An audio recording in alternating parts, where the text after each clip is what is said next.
My daughter called me on a Tuesday morning, and for a second, I almost didn't pick up. It had been 3 weeks since I'd heard her voice. Not because we fought, not because anything dramatic had happened, just because that's how things had been going for the past year or so, slowly, quietly, the way a window fogs up in winter. You don't notice it at first. Then one day you realize you can't see through it anymore. I picked up. "Dad," she said, and then nothing for a moment. The cafe opened last weekend. It went really well. I sat down in my kitchen chair, the one by the window that looks out over the backyard.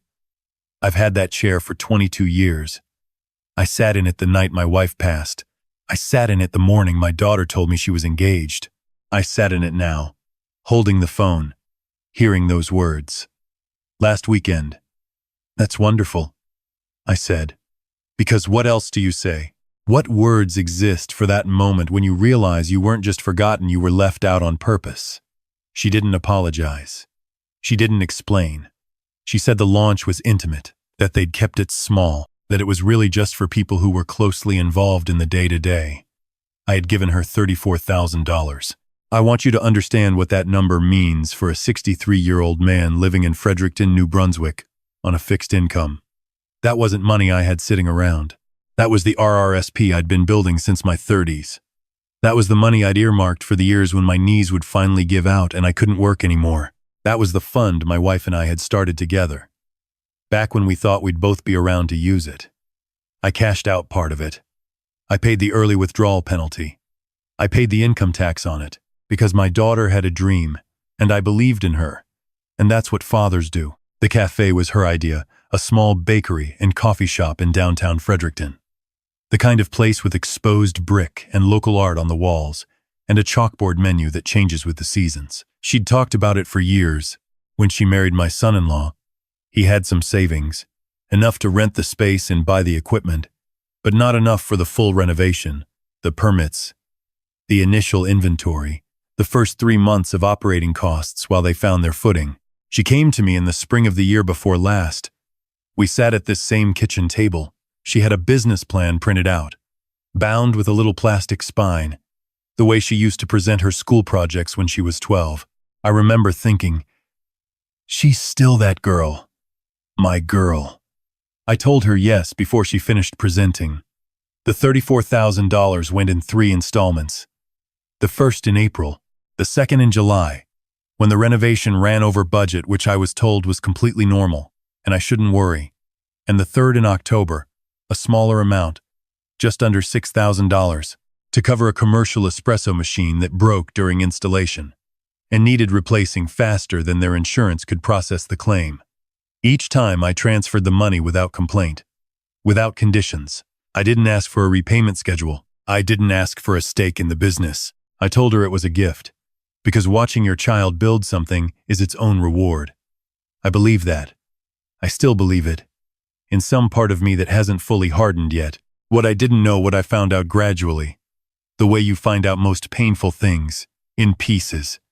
Never all at once, was that my son-in-law had a different way of seeing things. The first sign was small. Last Christmas, they hosted dinner at the cafe, which had been operating since November in a soft launch capacity. My daughter invited me, and I came, and I sat at a table with her 2 friends from university and a couple I'd never met. My son-in-law was there, moving between tables, playing the host. He was warm with everyone. He shook hands. He laughed loudly at things that weren't that funny. He never once came to my table when I went up to congratulate him, to say the food was beautiful and the space had come together even better than I'd imagined. He shook my hand in the way you shake the hand of someone you've just met at a networking event. Firm. Brief. Eyes already moving to the next person. I told myself he was busy. I told myself it was a stressful evening, that hosting is exhausting, that I was probably reading into things. In February, my daughter mentioned they were planning a proper grand opening, a real event, press, local community partners, a little ceremony. She was excited. I was excited for her. I asked if I could help in any way, and she said she'd let me know. She never let me know. The weeks went by. I called once in March to check in. She said things were hectic, that the planning was taking over their lives. that she'd call me soon. I said, of course. Take your time. The call on that Tuesday morning in April was the next time I heard from her. Last weekend. After I hung up, I sat in that chair for a long time. I didn't cry. I'm not sure I felt sad. Exactly. It was more like that feeling when you're driving and you take a wrong turn and you don't realize it for 20 minutes. And then you pull over and look at the map and see just how far off course you've gone. Not grief. Just the quiet weight of disorientation. I called my younger brother that evening. He lives in Moncton, about 2 hours away. He's the kind of man who doesn't say much but says it well. I told him what happened. There was a long pause. How much did you give them again? He asked. 34,000. Another pause. And they didn't invite you? No. He didn't say anything dramatic. He just said quietly, okay, what are you going to do? I didn't have an answer that night, but something shifted. Something that had been patient in me for a long time stopped being patient. In May, my daughter called again. The cafe was doing well, she said. Better than projected. They were thinking about hiring a second part-time person. And then, without much transition, she mentioned that the commercial refrigeration unit in the back was starting to make a noise. And the technician had come out and said it was going to need either a significant repair or replacement, and the cost was going to be around $8,000. And they were a little stretched right now with everything. She didn't ask directly. She never asked directly. She did this thing where she described the problem in detail and then went quiet, and the silence itself was the ask. I let the silence sit there. Dad, I'm here, I said. So we're just trying to figure out our options, I guess. That makes sense, I said. I'm sure you'll figure it out. Another silence. A different kind. Oh, she said. Okay. I could hear it in that one syllable. The surprise, the recalibration, the sound of someone realizing that the thing they'd counted on had quietly changed. I didn't explain myself. I didn't lecture. I just said I loved her and hoped the cafe kept going well, and asked her to give my regards to my son-in-law. I think that was the moment he decided I was a problem. The next 3 months were strange. My daughter became harder to reach. When we did talk, she was pleasant but distant. The way you are with someone you're managing rather than someone you love. My son-in-law texted me once, out of nowhere, a screenshot of an old text exchange between him and my daughter, in which she referenced me promising to be a long-term investor in the business. I had never said that. I had never used those words. I told him as much politely, and he replied with a thumbs-up emoji and nothing else. In August, a registered letter arrived at my house. I want to describe the moment I opened it, because it matters. It was a Saturday. I had just come in from the backyard where I'd been tending the garden my wife started the year before she got sick. There are tomatoes back there, and a row of sunflowers, and a patch of lavender she planted because she said it kept the mosquitoes away, which it does not, but I keep it growing anyway. I came inside, washed my hands, made a cup of tea, and opened the envelope. It was a formal demand letter from a law firm in Fredericton. My son-in-law was the named claimant. The letter alleged that I had made verbal commitments to provide ongoing financial support to the business, that my withdrawal of that support constituted a breach of an informal agreement, and that the resulting financial hardship had caused measurable damage to the business's operations. They were seeking $22,000 in compensation. $22,000. I read the letter 3 times. I set it on the table. I drank my tea. Then I called my brother. Forward it to me, he said. And call a lawyer Monday morning. I want to be honest about what happened inside me in those days. There was a part of me that wanted to pick up the phone and call my daughter and ask her if she knew.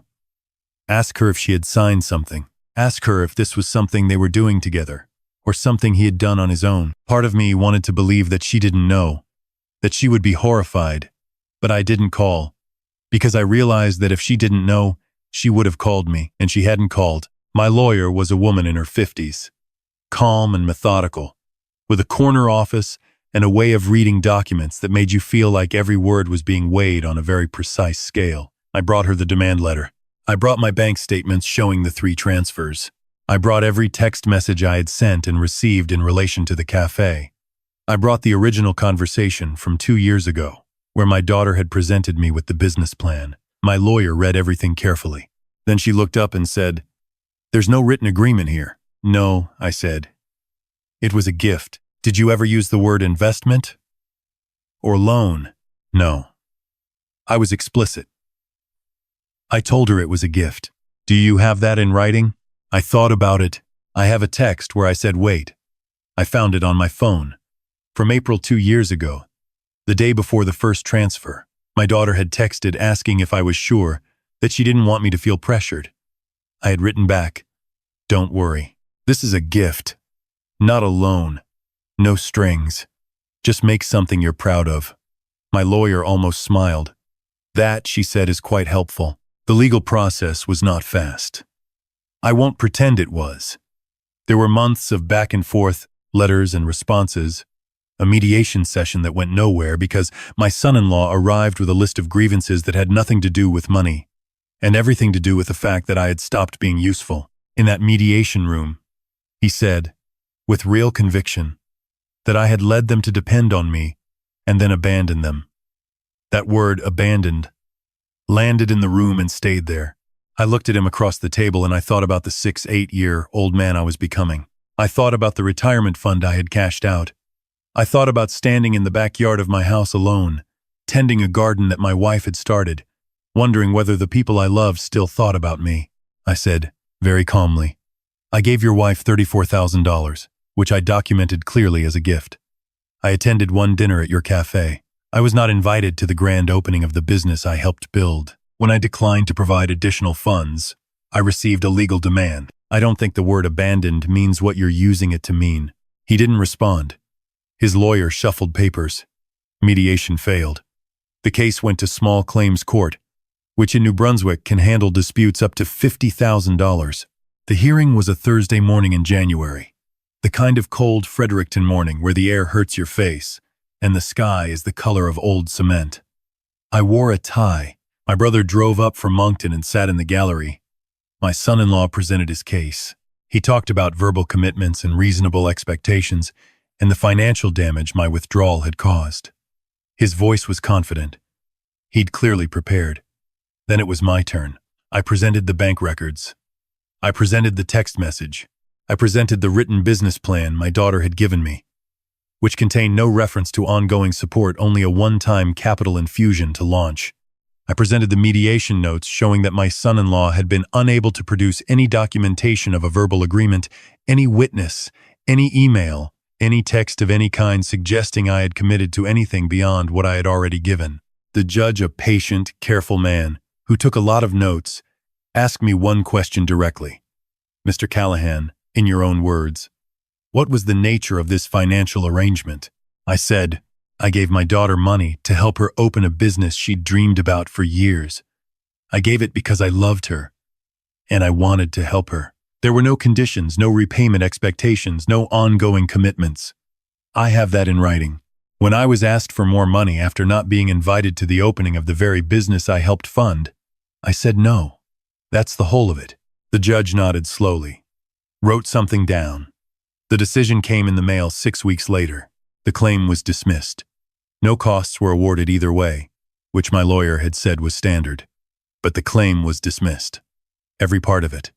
I read the letter at the kitchen table. I put it down. I looked out the window at the backyard. Still frozen in early March. The sunflower stalks from last summer still standing, brittle and brown, waiting for the ground to thaw. My daughter has not called since the hearing. I don't know if she will. I've thought about what I would say if she did. I've thought about whether I would answer. There's a particular kind of grief that doesn't announce itself. It doesn't arrive like a storm. It's more like the end of daylight in November. You look up and realize it's already dark, and you don't know exactly when the light left, only that it did. I still tend the garden. I still sit in that chair by the window. On Sunday mornings, I drive to the farmer's market on George Street and buy bread from a young woman who clearly bakes with a lot of care. And sometimes I think, I hope her father gets to see this. I hope someone who loves her knows what she's built. I hope she lets them in. I'm not angry. That surprised me. Actually, how little anger I feel. What I feel is something quieter. A kind of clarity that only comes when you've been through something you can't undo, and you've come out the other side still recognizable to yourself. I gave what I gave freely. I stood up when I needed to. I told the truth when it mattered. That's enough. That has to be enough. If you're a father watching this, or a mother, or anyone who has given generously to someone who took it for granted, I want you to hear this. Generosity is not a contract. Love is not a lease agreement. And your worth is not measured by how much you have left to give. Document everything. Say what you mean in writing. And know that saying no is not abandonment. It's just the truth finally, arriving right on time.